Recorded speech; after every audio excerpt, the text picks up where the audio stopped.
All right, come on, join me. I was trying to duel tonight, but it is not working. So for those of you who are available, come on and join me. I'm gonna jump on in here just a second.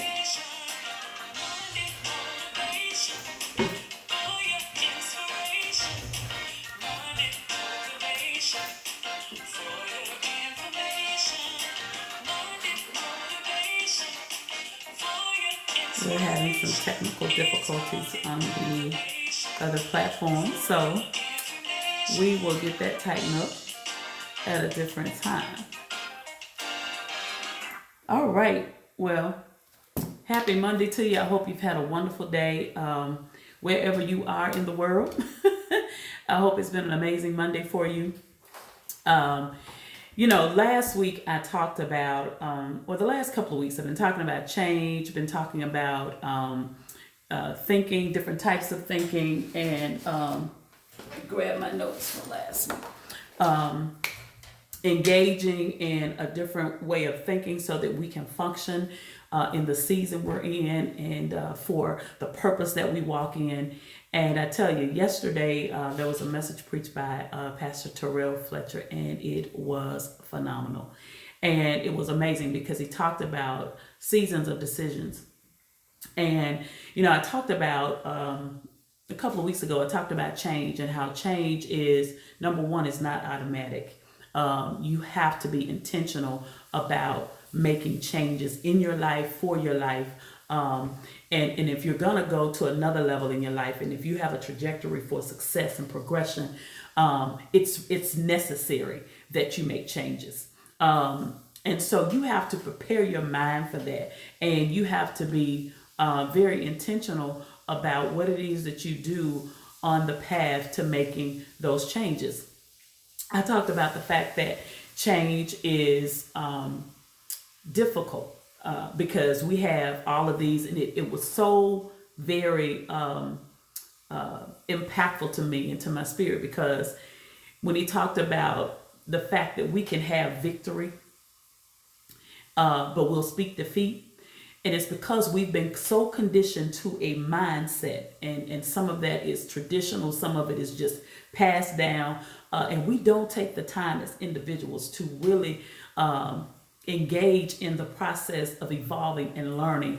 And number one, you have to relearn yourself because what we know of who we are up until a point of and this has been pretty much the mode for those who are 50 and over and that kind of thing. In this season in time, I would hope that we are teaching, what we've learned. We've taught that to our children, and we're helping them to develop on a different level and helping them to develop levels of maturity in different ways. But a lot of who we were, what we did, was what we were taught. And it was, what we were engaged in with our surroundings. And so we took that on to be who we were and what we were supposed to do. Well, at the end of the day, there is a purpose and a plan for your life individually, you specifically. It doesn't matter if you're one of 8 children, one of 10, one of 2, or you're an only child. There is, in fact, a gift and a purpose that was planned and designed just for you, and nobody else can do it but you. But oftentimes we get, stuck in a rut, and we become so conditioned to that particular pattern of living and to that particular pattern of thinking that we can't find ourselves getting out of, or find a way out of that thought process. And so we become incarcerated by our own thinking. And so it's hard for us to cultivate something new. It's hard for us to step into something new. It's hard for us to fathom ourselves being in a different arena, a different life, living on a different level, and doing things that are in line with the assignment that's on your life. And so you have to come in agreement with that. And so that means sometimes you have to evolve in your thinking and change how you do things. This is another thing that I think is very important for many of us, especially as we mature in life. And it doesn't matter what age you are. One thing I want to share, and that is this. Always remain relevant in whatever it is that you're doing. And when I say that, because if you're doing business or even if you're speaking, you have to evolve and you have to take different approaches, and you have to make sure that you're evolving. If you're doing the same thing now that you were doing 20 years ago, you're likely getting the same thing you were getting 20 years ago, because things have changed. Technology has changed. The digital age has changed, and it continues to change and it continues to evolve.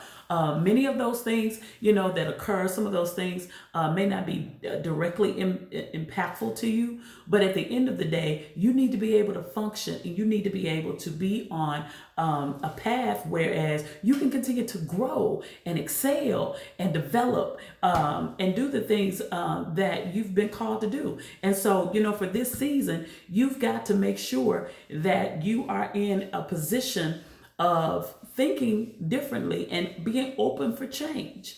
All right. And so that is so very important.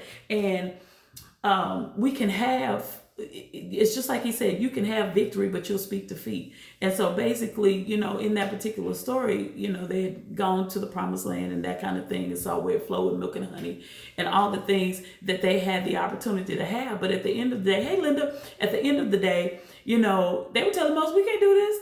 We can't do it. They did. They had already did it, but they was telling him they couldn't do it. Because we have to see past ourselves. We have to see past, especially if we're going to be people of faith, we have to see past our human capacity. We have to see ourselves in the supernatural, and we have to see ourselves operating on a level that is beyond, what our strength is. But we have to believe in a higher power to give us the ability to do the things that we are called and purposed to do. So I want to, I just want to encourage you. I really didn't have any notes for tonight, but I just wanted to encourage you, you gotta evolve in your thinking, and you've got to be on the cusp and on the cutting edge of what it is that is required to go to another level. And you got to be willing to step out of your comfort zone. You got to be willing to take some risk. You will never be able to determine what the end's going to be without even starting.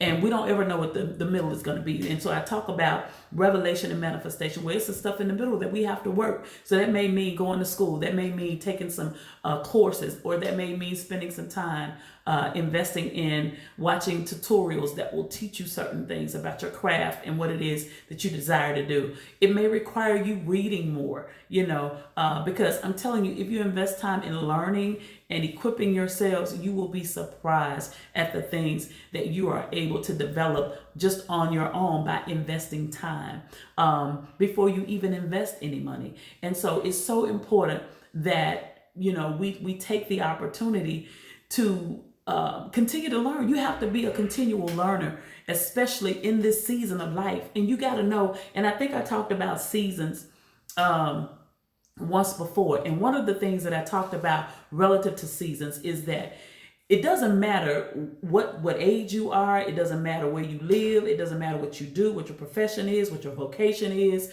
what you do as a business owner, none of that. Everybody is in a season.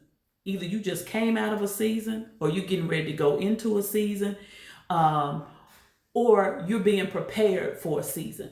And so every season is preparation for the next season, and every season is going to be different. And the thing about it is, this was another thing that was confirmed on yesterday. You'll never know when that season is. You've got to discern the season. Right? You've got to discern the season, which means you have to be connected. You got to have a prayer life. You got to be connected spiritually so that you can discern when, in fact, your season is changing, when a shift is taking place. And it's just like in spring, there's a time for planting, and then there's a time for harvesting and that kind of thing. So, same thing with flowers, with food. There's a time to plant, and then there's a time for you to harvest that has been planted. And so you got to know what your season is, and you got to know where you are in your season, and you got to know the decisions that need to be made in a season. And here again, see, there when things connect and different people are saying the same thing, see, I know God's really talking. He's really saying some things, because another pastor posted something today, and it was talking about leadership. And one of the things that he posted was the fact that you cannot be indecisive as a leader. You got to be a person who can make a decision. How you going to lead somebody and you can't make no decisions? Because here's the deal. Every decision is not going to be favored by everybody, right? I posted something the other day, and I said, And I heard this, and I'm just, all my antennas are always up. And so the statement said, the statement the person made was, you have to be willing to fail, but unwilling to quit. You got to be willing to fail, but unwilling to quit. Because it's going to be, if you don't ever fail, you don't ever know what lessons you need to learn and how you need to apply certain things so that you can grow and be better. That's the process. And so that's the process of time. That's the process of, starting and getting going. And that's the process of working the middle. And that is, sometimes things are not going to work well. Sometimes things are not going to go well. I tell people all the time, when I first started pen to paper, knowing that was something that was given to me, initially, the workshops, conferences were sold out based on the trajectory of what had been established for the attendance. But there were times that it was not sold out. But I did not measure my success by the number of people that did or did not show up. I measured my success of the event based on the impact that it had. And so oftentimes we're looking at numbers, we're looking at, if this person showed up, if this person came to my event, if this person came to my party, if this person gave me validation, if this person affirmed me, when it's not really about that. What kind of impact did you make? And with this turn of events that we just experienced, with the passing of these 9 persons on that helicopter, one of the things, and Kobe Bryant, one of the things that stood out to me the most was the impact that his life had. And that's the thing that we should be really striving for, and that is to be impactful. That not only when we leave this earth, but when we go from place to place, when you leave a city, you should leave impact there. When you leave a church, when you leave a job, when you do something and you leave, there should be impact. Your life should make an indelible impact on the people that you have the opportunity to pour into, to share with. It's important that we really focus in on the thing that is essential to helping others and helping each other grow and helping each other go to another phase of life. So that was something that was really important to me, and I thought it's really something that we don't think about a lot. We focus so much on numbers because we seem, and don't get me wrong now, numbers are good. Attendance is, great attendance is good. All of that is wonderful, especially financially. You want to be profitable. But at the end of the day, are you impactful? Because I've also experienced the opposite side of that. Room can be packed full of people. People walk out of there, didn't get anything. Their lives have been impacted. So what was it? I mean, you may have made money, but did you impact anybody's life? You change anybody's life? Did you cause anybody to think twice about what they're doing and how they're doing it? Well, listen, in this season, in this time, we have got to work on our thinking, and we've got to, we've got to harness that. And so sometimes, our thinking is we have isolated thinking. So we'll think certain things, but it never comes together. It never is cohesive. So we have these random thoughts, and they're just kind of all over the place. And so the thought life doesn't have any consistency because the thoughts are isolated. Isolated thoughts. And so you never give any depth to that. You never give any investment to the thoughts that you have because it's just a sporadic here and there. The thoughts never come together and they never become cohesive. Absolutely, failure is definitely a part of the process. But you're absolutely right. It causes us to be stronger. It causes us to be better. It causes us to develop. It causes us to grow. And so it's important that we learn how to do that. And when we are processing what it is that we're doing, we have to think about the process that we have to go in, and then it takes time. There's a time that things are, and you have to seize the moment. You have to seize the moment. There was another thing that was posted today, and that statement said, we have to own our mistakes and mismanage moments. Oh my God, that was so good. That was so good. I had to tell a person, you blessed me with that. I mean, you're helping me with that because we mismanage it. And It's just like in a relationship. The wrong thing can be said at the wrong time, and it messes up the whole mood, the whole atmosphere. It's gone. And so it's the same thing with life. A lot of times we mismanage moments. We miss the opportunity, and opportunities are not obligated to represent themselves. And so when we miss it, it's like, man, it feels like it was a span of 6 months, but it was just a few moments. So with that, it takes me to our speech, our thought, what we say out our mouth. We have to be so very careful. We have to be very, very careful about what we say, how we say it, when we say it, who we say it to, the atmosphere in which we're talking, what our surroundings are like. All of that is important. All of it's important. How we communicate is key. And so the other thing is this: when you're listening to someone talking, are you thinking while they're talking, or are you listening while they're speaking? And I've had to work on that over the years. And that is really listening to what is being said to me and how it's being said. Because oftentimes people are saying one thing, but they're thinking something totally different. And so if you're not really listening to the person when they're talking, it's very hard for you to infer the entire conversation or be able to ask questions, because at the end of the day, you're not able to really capture the whole conversation because you were kind of thinking while they were talking, right? And this has happened to me recently. The person was saying one thing to me, but they were actually talking about something totally different.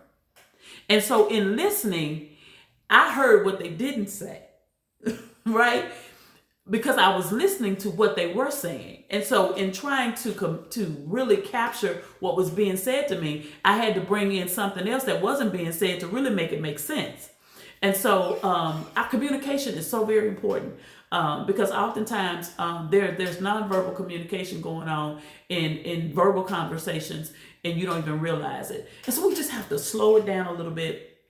We have to take the opportunity to really allow those things to sync up, so that we can really get to a level of good communication, that our thought process is cohesive, that we're getting to that place so that we can make good decisions. We can make decisions timely. We can make decisions based on the season that we're in, the season that we're coming upon. And not only that, sometimes you have to make decisions in short spans of time, because if you don't seize the moment, the opportunity is gone, right? The opportunity is gone. That could be with purchasing an airline ticket. That could be with signing a contract. That could be with getting into a class. That could be with accepting an invitation to do something or be somewhere. It can, with anything. And so, if in fact you don't have a good handle on your thought process and thinking things through and having your life organized. And so not only do we need to organize ourselves for our businesses and our ministries and our organizations and what it is that we do professionally, vocationally, but we need to organize our lives, right? It's important that you organize your life. I try to be at a point that whenever someone says to me something about a date, about doing something, about being somewhere, about being a part of something, that I can quickly put my hand on where I'm going to be and what I'm doing to the best of my ability. Because if I'm not organized, I can miss an opportunity, right? So if I'm speaking to someone and there's an opportunity being provided for me, put on the table right then and there, I need to be able to pull my phone up, look at my calendar and say, hey, I'm available or I'm not available. So our lives have to be organized, which means we have to take the time, sit down. We have to think about, and I think I talked about this last week, and I'll kind of end on this note, having a thought schedule, basically a thinking schedule. And so that's at least one or two times a month. So you maybe one time a week. And I believe the schedule that was suggested was one time a week, at least 30 minutes that you sit down and you just think about the week, what you got going on, what you have going on in your life, what you have going on with your business, what you have going on with your work, your corporate entity. What do I have going on? How am I assessing my time? It's like last week, I knew this week was going to be a busy week. So I have to be strategic about what I'm doing this week because it's a busy week, right? So I had to think about that, think that through, what I need to do, how I need to do it, how I needed to kind of prepare myself the weekend for the week that was coming up. And I say all the time because I'm constantly trying to catch up with myself, right? So I have to kind of stay organized so I know how close I'm getting to catching up with myself. And then the other thing is taking maybe, an hour or so or a day a month where you just chill. And I know for me, there's a day that I take, I don't do anything. I basically just chill all day long. So it gives me an opportunity just to really kind of just catch up with where things are, what I have going on, what I need to work on. And then at least twice a year, you go somewhere. You go somewhere where, there's no family there. You just go and you just chill. Right? And give yourself an opportunity to think. Take pen and paper, and then you allow those things that your environment, your spirit is exposed to develop in you, and you write those things down. And then you watch them grow, and you determine what is a priority and what you need to work on. Right? So it's important. Take the time. It's going to help you to make better decisions. When you're organized, you can more quickly make decisions and gather the things that you need to do. Establish a process for how you're thinking, and get your life, organized. Now, of course, we have to always allow for the plan of God, but to the best of your ability, it helps your life to be more peaceful, and it helps it to really function a whole lot better. And you're a whole lot more at ease when you have some order there. Right? Okay, well, that is it for tonight. Wanted to share that with you. That was just kind of brewing. That really, really, really blessed me yesterday. Seasons of decisions, and so you have to make a decision, and you have to really, know when you've got victory. Know when you're in a place that you're doing well, and be careful what you say about what you see. And try not to allow your previous experiences of life and your traditional thinking and the things that have been poured and planted into your thinking, but allow yourself to be on the cusp of what you're experiencing right now, and speak that, and then speak those things that be not as though they were. So, execute that faith. And that's what it's all about. Speaking the things that you want to see occur, speaking them into manifestation. And I promise you'll start to see things come to fruition. All right. Well, listen, go to pentopaper.biz and check out the events that are coming up. There's a women's retreat, Portland, Oregon, that's coming up in June 26th, 27th. And then, of course, later in the year, we'll get together for the Pen to Paper Conference as we do every year. So listen, until next time, I will see you back here, same time, same place for Monday Motivation. Until then, have a good week, be blessed, and I'll talk to you next time. Bye-bye.